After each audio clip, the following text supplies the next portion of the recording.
I am Shikha and you are watching your YouTube channel Full Solution. Welcome back everyone to the environmental studies MCQ series and we were doing the series. हम लोगों ने अभी तक last में 80 like questions देख लिए हैं। अब हम लोग 81st नंबर क्वेश्चन से करेंगे। हम लोगों ने सब कुछ देख लिया, टॉपिक लेवल देख लिया है। उसके बाद हमने कुछ कुछ एरियाज के बारे में भी देखा क्योंकि फैक्चुअल क्वेश्चंस आने शुरू हो गए थे। Now we will study from question number 81। Let us start first question of today. Dash is conserved in Jaldapara sanctuary. Jaldapara sanctuary bird sanctuary क्या होता है ये भी आप लोगों को पहले बता दिया गया। आप लोग प्रीवियस लेक्चर को रेफर कर सकते हो। सो कौन सा एनिमल है जो इस सेंचुरी में कंजर्व करा जाता है? Answer will be rhino. ये सेंचुरी वेस्ट बंगाल में है, जालदापाड़ा सेंचुरी। एंड राइनोसरस को यहाँ पे प्रोटेक्ट करा जा रहा है, कंजर्व कर। Question number 82। Dash biosphere reserve lies in western Ghat. कौन सा बायोस्फीयर रिजर्व है जो वेस्टर्न घाट में लाई करता है? तो it is Nilgiri biosphere reserve, western Ghat पे लाई करता है, लाइक दिस। ये है इंडिया का पार्ट और यहाँ पे नीलगिरी बायोस्फीयर रिजर्व है, बहुत बड़ा सा, वेस्टर्न घाट में। अगर हम लोग बाकी के तीन बायोस्फीयर रिजर्व को भी देखें, Nanda Devi biosphere it is in western Himalaya in Uttarakhand state. Nokrek biosphere reserve it is in Meghalaya Garo hills. Meghalaya में तीन हिल्स है, ये याद रखना। लाइक मेघालय यहीं पे आपका छोटा सा स्टेट है मेघालय इंडिया में। यहाँ पे गारो, खासी एंड जयंतिया तीन हिल्स है। तो गारो हिल्स में नोक्रेक है। आपको गारो हिल्स नहीं याद रखनी, आपको मेघालय याद रखना है। Sundarban is in West Bengal. Okay, let's move to question number 83. The phenomena of accumulation of non-biodegradable pesticides in human being. अब ये चारों ही वर्ड बहुत इंपॉर्टेंट है। पहला तो हम यहाँ पे क्वेश्चन में लिखा है कि ऐसा फिनोमिना जहाँ पे नॉन बायोडिग्रेडेबल पेस्टिसाइड्स, जो पेस्टिसाइड्स डाला जाता है क्रॉप में, वो ह्यूमन बीइंग में एक्यूमुलेट हो जाता है, इकट्ठा हो जाता है। उस प्रोसेस को क्या बोलते हैं? That is called bio accumulation. उसको बोलते हैं बायो एक्यूमुलेशन। बाकी के तीन वर्ड्स भी इंपॉर्टेंट है, इसलिए मैंने डेफिनेशन यहाँ पर लिख दिया है। Bio magnification means toxic substances increase in the food chain. Like for example ये फूड चेन है या फूड वेब बना रहे हैं, यहाँ पे प्लांट है, यहाँ पे हम लोग फर्टिलाइजर्स डालते हैं तो प्लांट में फर्टिलाइजर आ जाता है। उसके बाद इसको जो भी कंज्यूम करेगा वो तो प्लांट का सिर्फ 10% एनर्जी लेगा ना। 10% एनर्जी में मैक्सिमम फर्टिलाइजर्स ट्रांसफर हो जाते हैं।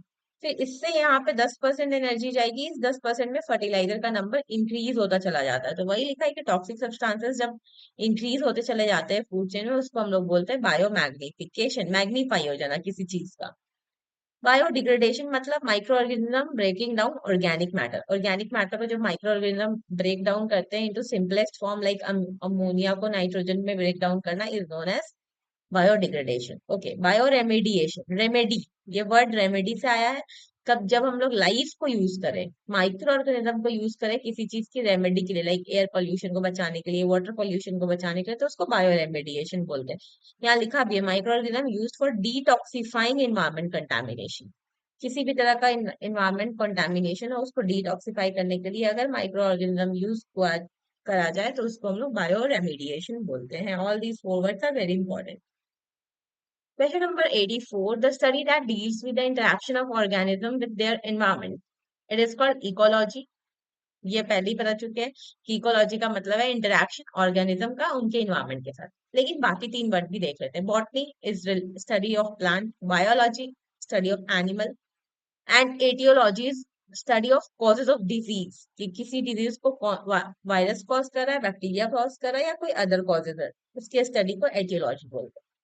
Question number 85। Dash is a phenomena in which earth retain heat. कौन सा फिनोमिना है जिसकी वजह से अर्थ हीट को रख लेती है अपने पास? हो चुका है ये प्रीवियस लेक्चर में, एकदम डिटेल में बताया गया है कि ग्रीन हाउस इफेक्ट क्या होता है, ग्रीन हाउस गैसेस क्या होती है, कैसे अर्थ गर्म होती है। Now next is leader of Narmada Bachao आंदोलन, वेरी इंपॉर्टेंट आंदोलन। इसके पहले हम लोगों ने चिपको आंदोलन देखा था। नर्मदा बचाओ आंदोलन इज दैट इंपॉर्टेंट एज चिपको आंदोलन।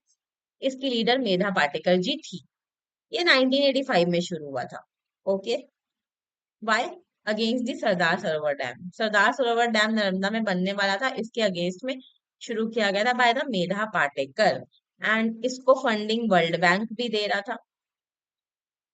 लेकिन प्रेशर की वजह से 1993 में वर्ल्ड बैंक ने अपनी फंडिंग को कैंसिल कर दिया। कि ठीक है नहीं देंगे फंड। क्यों? अब डैम बनाने से क्या प्रॉब्लम होता है, डैम को क्यों लोग अपोज करते हैं? फॉर एग्जाम्पल ये रिवर है, रिवर में पानी फ्लो हो रहा है इस डायरेक्शन में मान लेते हैं, ठीक है। अब अगर आप यहाँ पे डैम बना देते हो तो यहाँ पे पानी, डैम का मतलब क्या होता है कि पानी को फ्लो करवाना, एक फ्लो देना और उसके हिसाब से पानी को फ्लो करवाना। डैम की वजह से यहाँ पे बहुत पानी जमा होना शुरू हो जाएगा।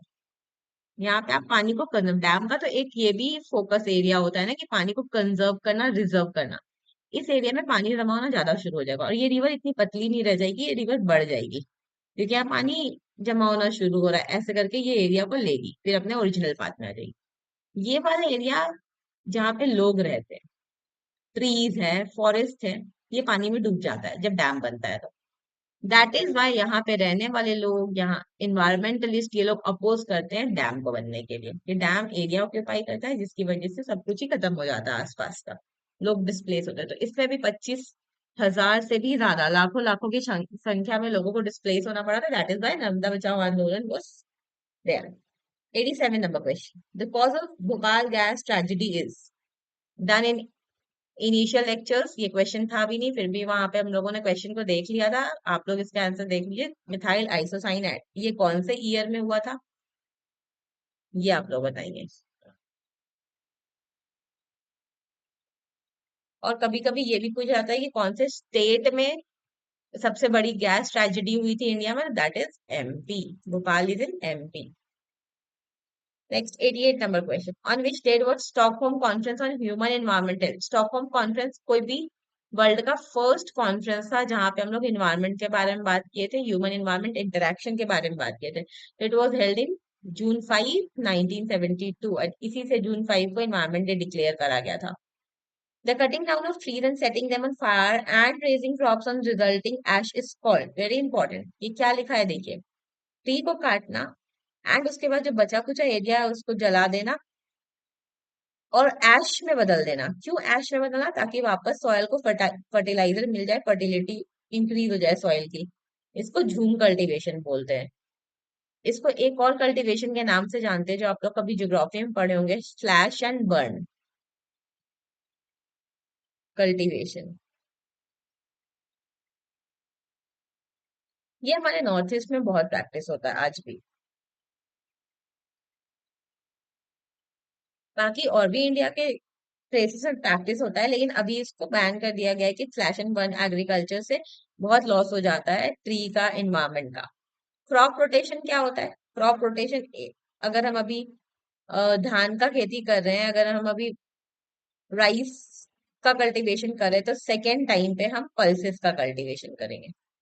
पहले राइस फिर पल्सेस, ऐसे करके रोटेट करते करते हम लोग काम करेंगे। टेरेस फार्मिंग आप लोगों को बताया जा चुका है, सीढ़ी नुमा खेत बना के कल्टीवेशन करा जाता है। Taungya system is agro forestry. ये सब तो, ये तीनों तो प्रोटेक्टिव सिस्टम है और ये अपोजिंग सिस्टम है, झूम कल्टीवेशन। टोंगिया सिस्टम का मतलब एग्रो फॉरेस्ट्री है कि अगर ये खेत है, यहाँ पे एग्रीकल्चर हो रहा है, तो इसके में जो बाड़ बनती है ना खेत में, साइड में जो इसका घेरा बनता है खेत में, यहाँ पे आप फॉरेस्ट उगाइए, मतलब बड़े बड़े ट्रीज उगाइए। इसको हम लोग बोलते हैं agro forestry. Okay, last question of today's lecture, the first international conference on environment was held in, बताया ना अभी इसके पहले वाले लेक्चर में, स्टॉकहोम में सबसे पहला एनवायरनमेंट कॉन्फ्रेंस हुआ था। So keep learning, keep listening, keep writing, and keep